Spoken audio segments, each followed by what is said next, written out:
খানেওয়ালাতে সকলকে স্বাগত। আজ নতুন আরেকটি দুর্দান্ত স্বাদের রেসিপি আমি আপনাদের সঙ্গে শেয়ার করতে চলেছি। যে সবজিটিকে দেখছেন একে আপনারা কী নামে জানেন? আমরা তো গাঁঠি কচু বলে থাকি। তো আমি এই গাঁঠি কচু আর এই কিছুটা আলু সেদ্ধ করে নিয়েছি। এরপর কড়াইতে তেল গরম করে আমি এখানে সাদা তেল ব্যবহার করেছি, তেজপাতা, শুকনো লঙ্কা, গোটা জিরে আর গ্রেট করে রাখা আদা দিয়ে হালকা একটু ভেজে মিষ্টি গন্ধ আসতে শুরু করলে কেটে রাখা টমেটো আর একটু কাঁচা লঙ্কা দিয়ে হালকা হাতে নেড়ে নিয়েছি।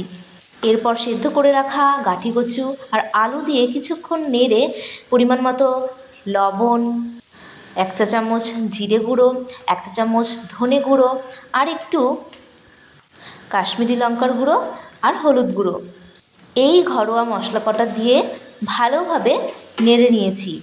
যখন পুরো মশলাটা এই গাঁঠি কচু আর আলুর সঙ্গে ভালোভাবে মিশে যাবে তখন আমি পরিমাণ মতো জল অ্যাড করেছি। পারলে আপনারা গরম জলটা ব্যবহার করবেন, এতে খুব সুন্দর হয় খেতে। না হলে ঠান্ডা জল দিলেও অসুবিধে নেই, তবে গরম জলে সব সময় যে কোনো রান্নাই খুব ভালো হয়। জলটা দিয়ে সব কিছুর সঙ্গে ভালোভাবে মিশিয়ে নেবার পর এটাকে আমি ফুটতে দিয়েছি। এটা রান্না করতে খুব বেশি সময় লাগে না, আর এটা আমি পুরোটাই একেবারে নিরামিষ পদ্ধতিতে রান্না করছি।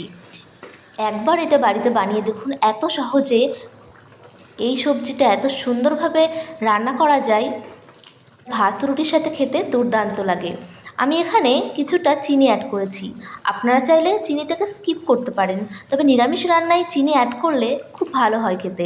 ব্যাস, এবার আমি কিছুটা গরম মশলা অ্যাড করেছি। গরম মশলা দেওয়ার পর কিছুর সঙ্গে ভালোভাবে মিশিয়ে নিলেই রেডি আমাদের কচুমুখী বা গাঁঠি কচুর তরকারি। একবার এইভাবে তৈরি করে দেখুন, অত্যন্ত সুস্বাদু স্বাদের গাঁঠি কচুর তরকারি, যা আমাদের রাধারানীর সবচেয়ে প্রিয় সবজি। ভালো থাকবেন, ধন্যবাদ।